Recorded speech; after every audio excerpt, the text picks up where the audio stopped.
Do you want to host a precision rifle match, but you only have a 100-yard range? We talk about the National Rifle League 22 matches this week on Mail Call Mondays.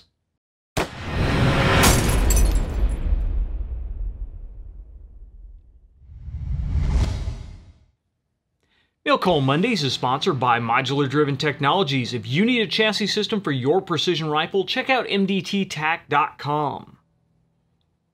I'm John McQuay with 8541 Tactical, and this is Mail Call Mondays, the show that answers your questions about precision rifles, optics, and equipment. Welcome to another Mail Call Mondays, and this Monday we are going to talk about 22s. This last Saturday was my first ever National Rifle League 22 match out at the Westside Sportsman's Club in Evansville, Indiana, and this is a first for 22 rifle matches in Indiana. This is the first 22 NRL match held in Indiana, and through the month of September you'll see these matches held all over the U.S. in various different locales.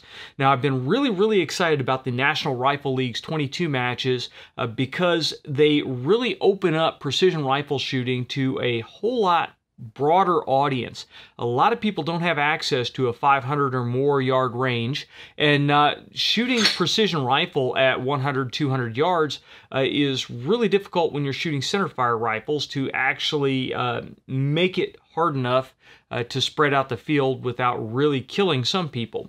So the National Rifle League set up a 22 match format that utilizes a 100-yard range. So if you only have access to 100 yards, this kind of shooting is for you.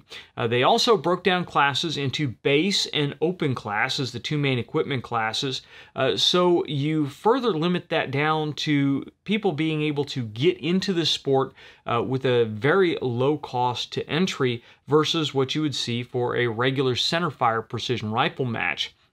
So we're going to cover some questions regarding 22s and the NRL 22 match format in specific, but we are also going to talk about the rifle that I shot sitting here in front of me, my 1022, and we'll go over some equipment and some other issues about the match itself. So without further ado, let's get on with our first question. Our first question comes from Andrew from Patreon, and thank you, Andrew, for being a Patreon subscriber. If you guys want to support us on Patreon, we'll leave a link down below where you can check that out. Andrew asks, can you please go over all the equipment needed to host the match, the equipment needed for the attendees, and the rules to the match? Well, Andrew, that's one of the really cool things about the NRL 22 matches is the equipment needed to host the match is fairly limited, whereas to get into hosting a centerfire precision rifle match, you have to have quite a bit of steel targets. They're rather expensive, and you have to have a large area to set those steel targets up, and then you have to maintain those steel targets because they will get beaten up and broken throughout the match. For the NRL 22 matches, first you need the NRL 22 target package, which is a steel target package made by JC Steel Targets, and it runs about $250, and you can pick it up on the NRL's online store. That has a couple of different swing set type setups, a little mini Know Your Limits type rack, and some gongs and target stands for the gongs. And because we're working at shorter ranges, the targets can be smaller, they can be lighter, you can throw them into the trunk of a regular compact car. You don't need to have a huge amount of space or a big trailer or a pickup truck to carry them around. So again, we're making it easier for people that are closer to urban centers to be able to shoot this kind of match. In addition to that equipment, the NRL specifies you'll need a couple other pieces of equipment that you can pick up at a local hardware store, like a step ladder, some buckets, some cinder blocks, that kind of stuff, and they have recommendations on the website for exactly what you need to get. So for a couple $100, you can really get everything you need set up to go. They also have some paper targets for some of the stages, so you'll need some way to post up paper targets, but most ranges already have that available. So the equipment is fairly simple. Now the equipment needed for attendees, if you're just coming to watch the match, you just need eye pro and ear pro. Obviously you need eye protection for this kind of match because you are shooting steel targets and you're shooting steel targets relatively close. So whereas a lot of guys see eye protection as optional for centerfire rifle matches where we're shooting at long range, I kind of look at eye protection for this kind of match as mandatory. Also, if you're standing off to the side of the line and you're spectating, there is the possibility to catch splatter off of one of the targets, off one of the target stands or something, and get a little bit of something in your eye. So it's really important to make sure that you do wear eye protection. Now, for shooters, the equipment list is fairly short for shooters. In addition to your eye and ear protection, you need your rifle, depending upon which class you're in, depends on how the rifle will be set up. I recommend a bipod. You will need a rear bag of some type. Now, most of the stages only allow a rear bag smaller than the size of a volleyball. So if you picture a volleyball, your rear bag has to be that size or smaller. I also recommend a sling. A lot of us had spotting scopes, but spotters aren't really needed. They were just kind of nice for when you're not actually on the gun shooting and you're spectating. You can help spot, or you can go look at the paper target that you just shot and see how you did, and that kind of thing. You're obviously not doing a whole lot of spotting wind or spotting trace with 22 rifles, so a spotter really isn't necessary. It's just kind of one of those extra pieces of gear that's nice to have. And that really is about it. Your ammunition, and you need a 10-round magazine. The courses of fire are only 10 rounds, so one 10-round magazine will do for you. But since I was running a semi-auto, I made sure I had two 10-round magazines. That way, if I had a malfunction and had to eject a round, I could just dump the mag, reload with a fresh mag, and not have to worry about trying to get a 22 bullet that was rolling around in the dirt cleaned off and back into the magazine. So that is about it on the equipment requirements for the attendees. Now the rules, we'll get a little bit deeper into the rules as we go on, and in fact what I'm going to do here is I'm going to break this episode up into two different parts. We will go over the questions and the setup of the gun and that today. I think I'm going to shoot a separate episode that goes over each of the 5 courses of fire of the match from this weekend, so we don't make this episode too ungodly long. Our next question is from Andrew, and Andrew asks, what are some basics to consider when building a Ruger 1022 to compete in this type of match? Magpul versus Titan versus Bell & Carlson stock, different barrel makers, different triggers, or optics. Also, if I already have a Magpul Hunter 700 on my 6.5, would it be more worth it to keep a Magpul stock on the 1022, or would any of these stocks be fine since they are all traditional type stocks? Well, Andrew, first of all, the things to consider about a 1022 in this match is, first of all, like any semi-automatic rifle in a match, you want it to be dead reliable. So you need to make sure that you find ammunition that functions with the rifle. Now, the class that you want to compete in will depend upon how you configure your specific rifle. If you want to compete in the base class, which a 1022 will work in the base class, then there's pretty much not anything you can switch out on it. You can put a comb riser on the stock or a cheek riser on the stock. You can put whatever scope base you want, whatever rings, and whatever scope that falls under that $700 price range to remain in base. But that's basically it. You can't change out the trigger, and the trigger on 1022s I don't think is the greatest trigger for target shooting when it comes right out of the box. I think it needs to have a little bit of tuning done. But if you change anything out on the trigger, that bumps you out of the base class. One big drawback to the 1022 that I learned this weekend shooting it is that the stock bolt lock on here is not easy to release quickly. You have to pull back on the bolt handle, and then you have to fiddle with the lock and get it down, and then you can release it. Sometimes it works relatively quickly. Sometimes you have to fiddle with it a couple times to get it knocked down out of the way so that the bolt can go forward. If you switch over to an auto bolt release, I believe that will kick you out of base class. I'm running in open, so I'm going to go ahead and do an auto bolt release on this so I don't have to deal with that going forward. And modifying the factory bolt release to an auto bolt release, my understanding is really not that difficult. It's just changing the configuration of the notch on the actual bolt release itself. So we'll play with that a little bit later. But there aren't a whole lot of things to think about in base. Now, if you go into open, then running a different barrel is fully within your class and a different trigger, and I definitely would recommend a different trigger, and then you can swap out your stocks and everything. Now, barrels, sky's the limit, but the Green Mountain barrel that I have on here is working really, really well. I do wish I had gotten the threaded barrel so I could run a suppressor on it. A lot of guys were running suppressors at this match. NRL allows you to run a suppressor even in base model or even in base class. But I definitely would prefer to have a suppressor on here just for the fun of shooting it really, really quiet. It was nice when the other guys were shooting suppressed rifles that everybody could take their ear pro off and just relax, and all you're hearing is just click, click, click as they're shooting rounds down range. So suppressors are really a nice thing to have for this kind of stuff if they're legal in your area. Now, on your stock question, Magpul versus Titan versus Bell & Carlson. Really, for accuracy, I don't think it's going to matter for you. I did notice something really interesting with the Bell & Carlson stock here. It does have a barrel pad up here at the front of the stock, so the Green Mountain barrel is not fully free-floated. It's free-floated back through this part of the forend, but there's a pad right here at the tip that the barrel's actually resting in, and that takes some of the stress off of the receiver. Since this is a factory receiver, you don't get that barrel droop that you can sometimes get with factory receivers when that barrel bore has gotten worn out a little bit.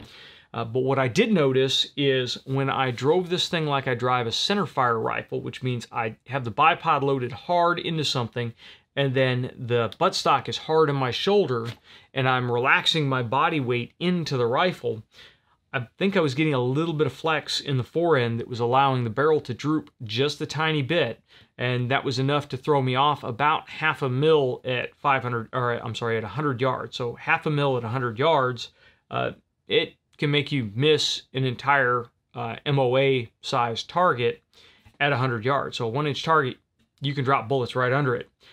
So that's something I have to experiment with a little bit more.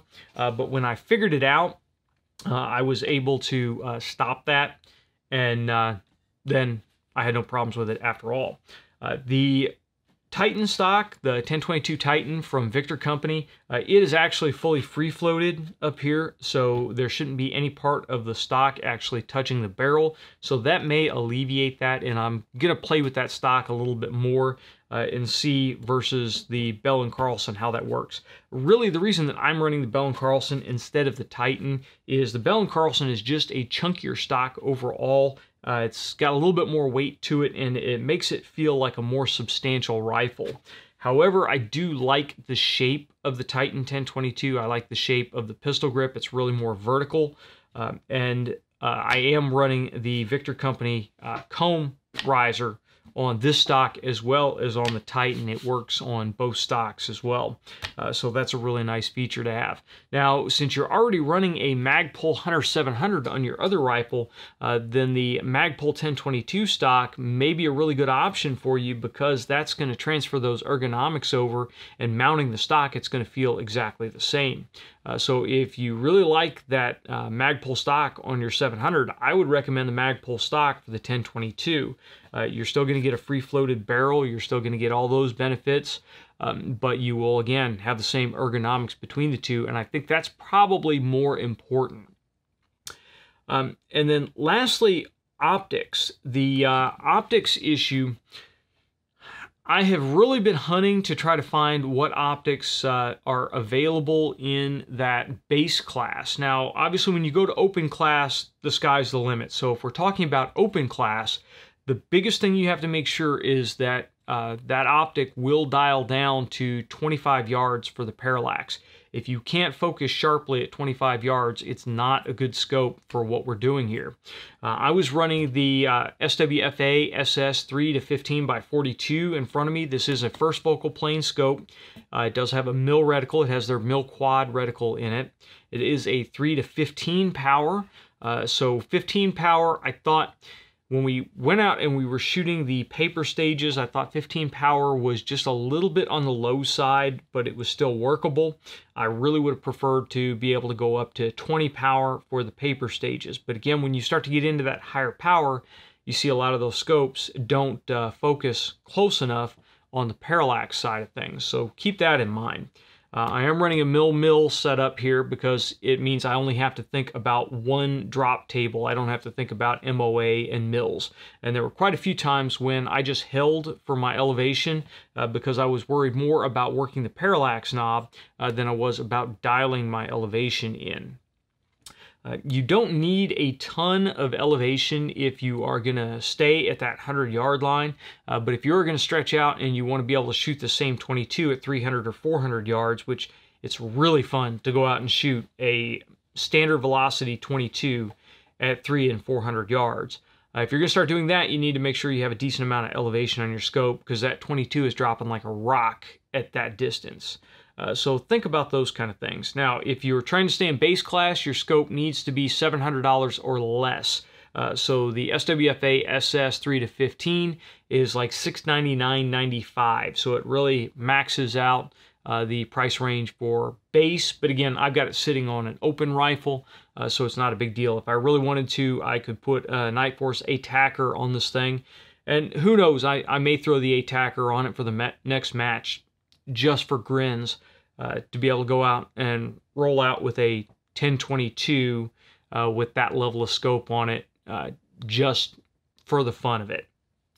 Our next question comes from Frank, and Frank asks, what are some differences you noticed, if any, in equipment/gear between Centerfire and Rimfire matches?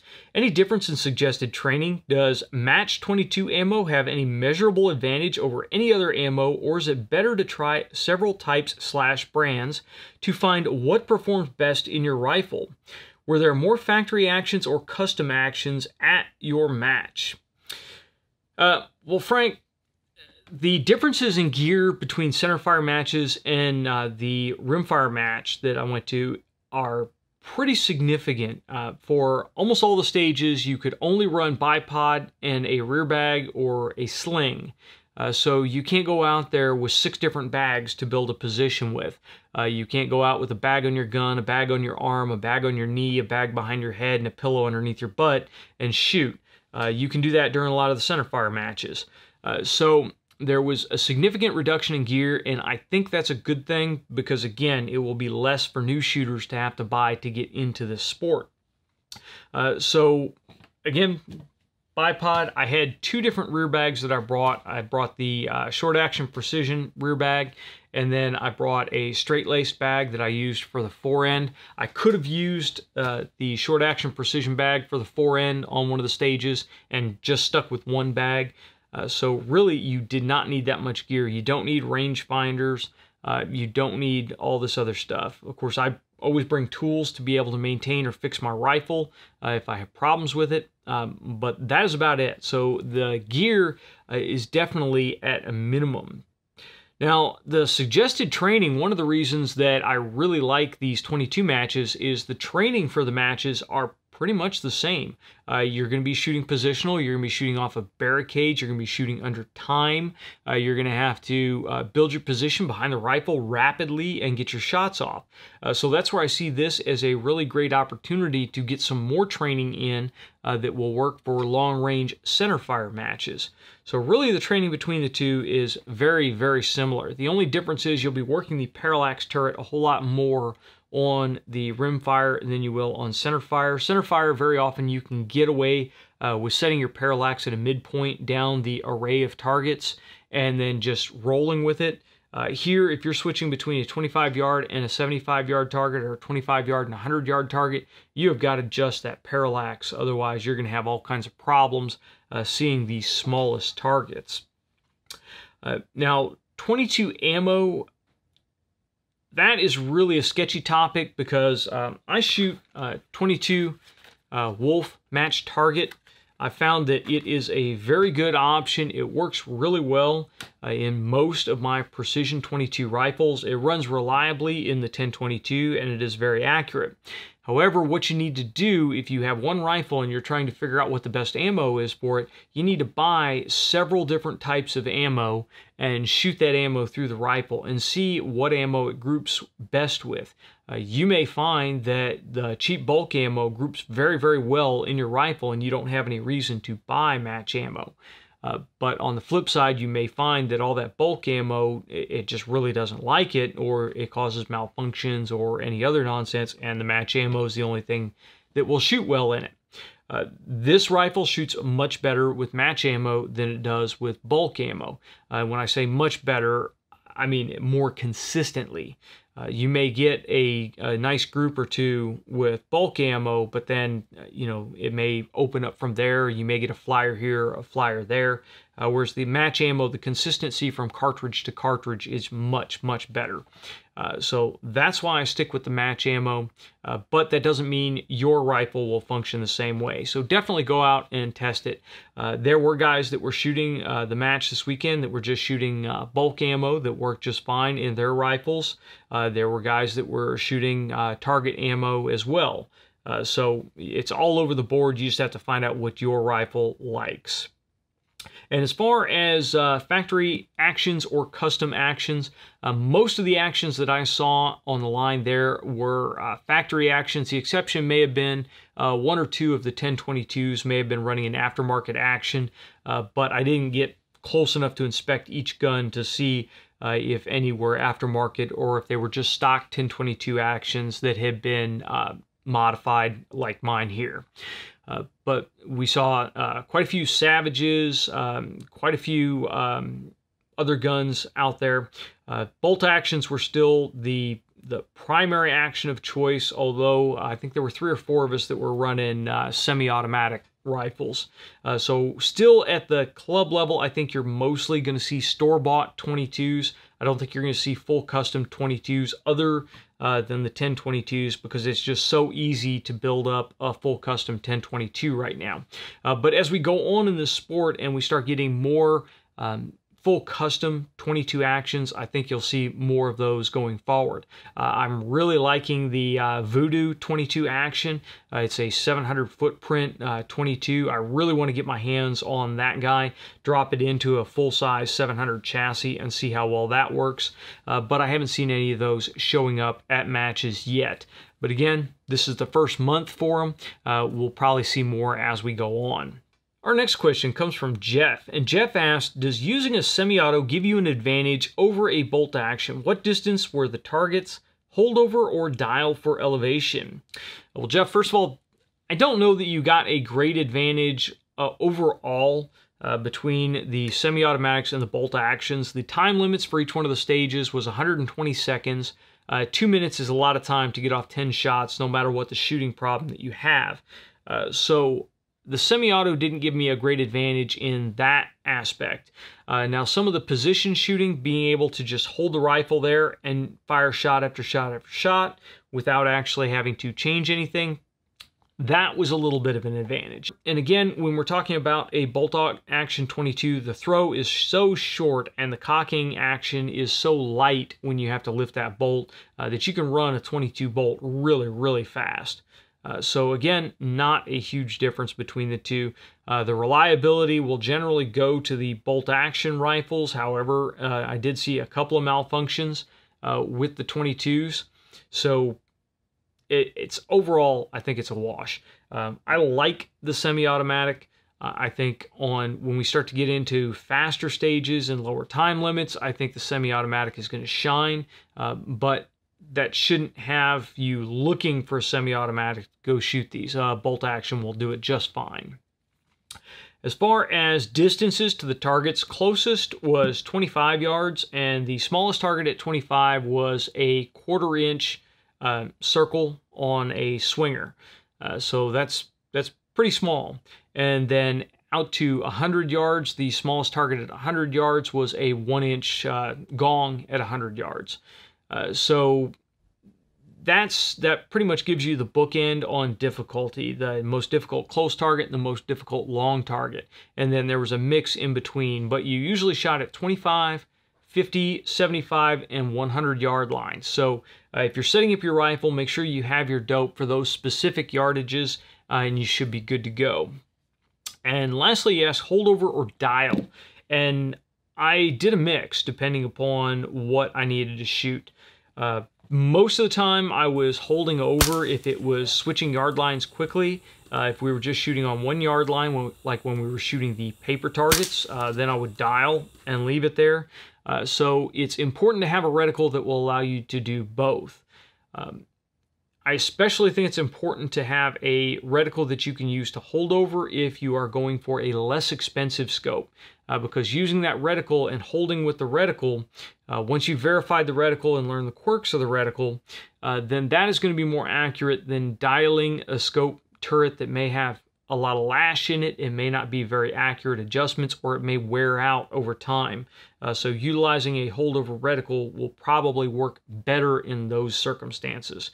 And we'll talk more about optics that are oriented for this as we go forward. We may break that off into its own video because I'm actually still researching the topic as far as what optics are available for the base class, which really puts that $700 price limit on your scope.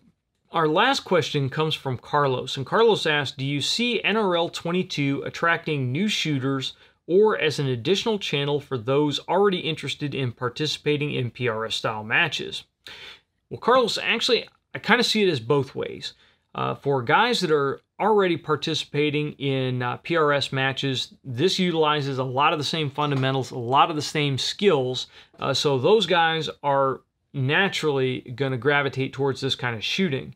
However, the guys that their dance card is full with PRS style matches maybe are not going to be so much inclined to pick up another discipline in addition to their primary one. Where I really see the big benefit is the NRL 22 as a gateway for new shooters to get into these Centerfire precision matches. I can see them getting into the NRL 22 saying, hey, you know, this is great fun. I can get in with a lower cost platform. I can do a lot of shooting off of barricades, off of positions, moving, that kind of stuff. Get used to that kind of format and then say, hey, maybe I want to push my distances out a little bit more, and then look at investing in a platform to shoot the PRS style competitions. I really think the NRL 22 is a great gateway in the fact that it is less technical than a PRS style match. PRS matches, you need to know how to calculate your dope. You need to be able to calculate your wind drift. You have other things that you have to think about that are more technically intensive than what you have on an NRL 22 match. Now, there may be, if you're shooting on an open range without tall berms, you may get some wind gusts where you have to hold for wind, but there's not a whole lot of calculating going into it. In fact, you don't need a ballistic calculator. You don't need to really be able to do any math. You just need to go out and staple up a target at 25, 50, 75, and 100 yards, shoot your rifle at the target, and then note what you had to dial on your rifle to get to each one of those stages. Environmental factors are at a minimum at that point, so it's really just about your ability to record data and then utilize your rifle as well as you possibly can. So I think there is less of that fear of what you don't know going into an NRL 22 match versus going in to a long-range match. So I hope that it will get new shooters into these matches, and then as they progress and as they get comfortable shooting that match format, maybe start looking beyond and start looking more at the PRS matches. But I really see NRL 22, if it continues to pick up momentum, as being its own thing and an end to itself. You'll see guys going in and souping up some serious platforms just to shoot open class NRL 22. So that's where I see that going. Now, let's take a few minutes and let's talk about my rifle here in front of me, and I'm going to talk about some interesting points on the NRL 22 rules. This is a factory Ruger 1022. It came from the factory as a carbine, which means it had the pencil barrel, it had the carbine stock, the wooden stock with the barrel band at the front, and the pretty severe drop at the comb. Pretty much the only thing that remains of that original rifle is the receiver, the bolt, and the trigger housing. Even the guts of the trigger are a little bit different on this now. Starting from the front, this is a Green Mountain 20-inch barrel. It is their bull barrel, and it does have a target crown. Now, if I had to do this again, I would get the threaded crown, but this barrel was on sale when I picked it up, and it was an easy solution to get it, and thinking I was going to have it threaded later on. The reality is it cost me about half of what a new barrel would cost to get this precision threaded for a suppressor. So I don't know if I will or won't do that. I like having suppressors on 22s. It was great listening to them shoot at this match. You could take your ear pro off and you're just hearing the click of the striker lighting the round off. It was not loud at all. It was actually pretty humorous to sit here and watch a click, bolt cycle, and not really hear the bang and the crash that you're used to with centerfire rifles. Now, as we come back, this is a Bell & Carlson stock. It is one of their fiberglass stocks, and it does have a little bit of heft to it. And I really like the profile of the stock. It's got this nice butt hook here on the back to help hold it. It's got a more vertically oriented pistol grip, which is nice on target rifles. It helps you get that straight back pull on the trigger. It's got a relatively flat forend, so it works well on barricades. It works well on putting bags on it. Has two front sling studs, so you can run your bipod on the front, and you still have room to run a sling between the front and rear stud on the bottom of the rifle. Nothing extra, nothing fancy. It's got just a regular rubber recoil pad, no flush cups, none of that stuff. But I did add a Victor Company cheek riser to it. It's just got two screws that screw down into the stock here to hold the riser on. It fits perfect on this stock, and it works very well. That's the one drawback of the stock, is the comb is just a little bit too low for a scope, even when you're mounted on low rings. So you need to bring that comb up just a little bit, and this worked great. The scope base, I believe this is a Weaver scope base, but it's been a while since I purchased it, so I can't recall exactly who manufactures it, but it has worked just fine. For this competition, you really don't need a 20 MOA base. A flat base will work just fine. But if your scope's got the adjustment in it, a 20 MOA base will allow you to go out and shoot those 300 or 400 yard distances if you really want to have some fun with your 22. I do have a Kid charging handle on here. It's just a little bit more pleasing, a little bit larger than the factory charging handle. And the Kid charging handle assembly allows you to swap out different recoil springs to tune the bolt action, or the action, to your ammunition. So that was kind of nice. I'm still running pretty much the stock weight spring in here. I haven't gone through and done any tuning yet, but I mainly picked it up just because I liked the contour and the size of the charging handle. The trigger in here is a Kid trigger kit. It is set right now at about 3 pounds, just a little over 3 pounds, and that is as low as I can get it, just putting the parts in that Kid supplied and their lightest trigger return spring. To me, that is still a little bit too heavy for this, because we are working with a very lightweight gun. It's not as lightweight as some 22s, but it is very lightweight compared to a centerfire rifle. And I did have some issues when I tried to free recoil it off of a barricade, even just pinching the trigger guard and the trigger. I still had to apply enough force that I was inducing vibration into the rifle. I wasn't able to just get that shot off quickly, and ended up having to ditch the whole idea going free recoil and driving the rifle into the barricade instead. So I would definitely recommend, if you have an idea to do stuff like that, go with a lighter weight trigger. Most shooters that are new getting into precision rifle shooting would think this is a very light trigger, though. It has a very nice quality to it. It breaks very, very clean, has minimal over travel. It does have over travel adjustment stops, and it has no pre-travel at all. So again, it's a very nice trigger. I just went a little bit lighter. So I am going to play with it a little bit and see if I can tune a pound or two off of it there. Now, I'm going to talk to you about the NRL rules real quick between base class and open class. If you go to the NRL's website, they have the rules posted, and when you go down to classes for the base class, what they have posted is the base class is intended to be budget-oriented. Any rifle with an MSRP of $350 or less qualifies for base class. Scopes used in the base class must have an MSRP of $70 or less. Now, that is just for the overall system. It goes on to further say, no modification of any kind may be made to the factory trigger or action.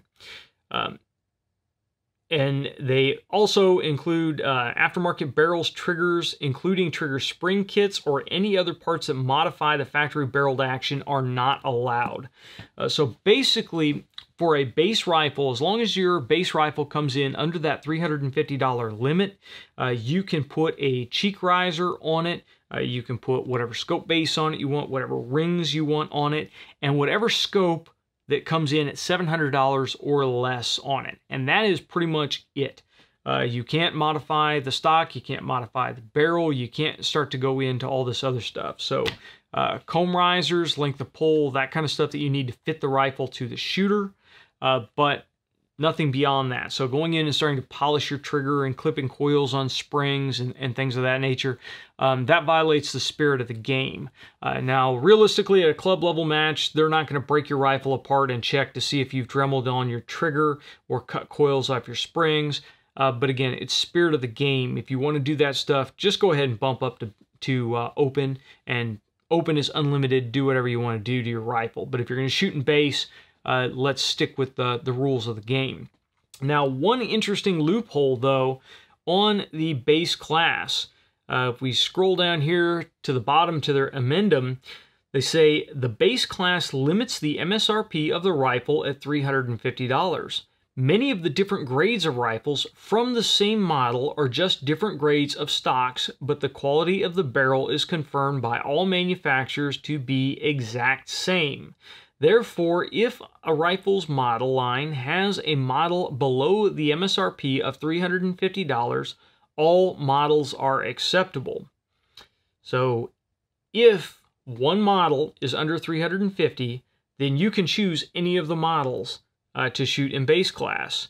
And they have a specific approved base class rifle list, and that includes the Ruger 1022, the Savage A22, B22, 64, and Mark II, and several other ones. But the two most popular that we're going to concentrate on are the 1022 and the Savage Mark II. Those will likely be the most common rifles that you'll see show up at base class. Oh, and one other thing that I will include here, they do have one specifically excluded rifle from base class, and that is the CZ455. We did see a couple of CZs. The CZ455 is a great rifle, but if you choose one, you cannot shoot in base class. That is automatically bumped to open class. And right now, I don't have the exact reasoning on that. I haven't researched the CZ455 to see if there was one that was under $350, but I am assuming that the majority of their models are beyond the price point, and they just wanted to clear up anything on that. But specifically talking about the 1022, the 1022 carbine is without a doubt underneath the base class price limit. You can roll into stores and pick those up for under $300. However, the 1022 target model is significantly above the base class. Now, according to the current NRL rules as of September 2017, the base class, you can shoot the top-end 1022 in the base class since it is specifically allowed for base class and since one of those rifles falls in the base class model. I don't know how I feel about that. I think that is starting to open up a pretty large loophole, because if I was going to buy a 1022 to shoot specifically in NRL, I would probably go ahead and buy the top-end Ruger 1022 target. It's going to come with a heavy barrel. It comes with a heavy laminate stock that's a little bit larger, a little bit better fit to adult shooters. You can still drop a comb riser on it. You can put this scope on it right here, and that rifle will shoot 90% or 99% of what this will do. I just have a better trigger in this than would come on that rifle. So you really have to be careful about that kind of stuff. The Savage Mark II, I think that's a little bit less of an issue because the mid-grade Savages are still pretty close to that price point. Now, if you go to one of the upper grade threaded barrel Savages that have the Boyd stock on it, those are above that base price point, but I think that's a really good bolt action rifle to shoot in base class if you were going to go that route. So just keep that in mind, and if you show up to a NRL 22 match shooting in base class with a 1022 carbine, and you see a guy shooting next to you in base class with a 1022 target model that's all blinged out, that is the reason. As long as he's not changing anything that's prohibited in the rules, you can shoot the 1022 target in base class even though it is above the base class price limit. So that's really the biggest strange thing in the rules, and we will leave a link to the full NRL 22 rules down below. I'm also going to leave a link to the NRL 22 Course of Fire for September, and we will hopefully shoot a episode here shortly covering specifically the match and the 22 Course of Fire.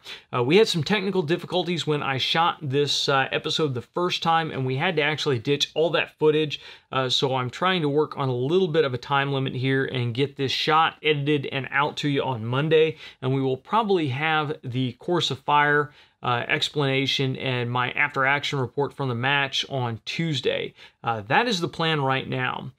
Sorry if this episode seems a little bit disjointed, but again, I'm trying to rush to get it out. This is the second time that I've shot it, so my brain is going into a little bit of vapor lock trying to remember what I covered on the first one and what I'm covering on the reshoot. If you guys have any questions or comments on my Ruger 1022, the NRL 22, the match, or the rules, please go ahead and leave them in the comments section below or send them to us on Facebook or Twitter, and we will try to answer them as best as possible. If you're listening to us on podcast, you can send any questions you have to 8541tactical@gmail.com. I want to thank you guys out there that are Patreon supporters. You're really helping us out to keep this thing going. We've got some new equipment coming in for the camera, and those Patreon donations really help us take care of some of the rather expensive equipment that we use to produce this show. If you've liked this show, please make sure you like, share, and subscribe. And until next time, get out and shoot.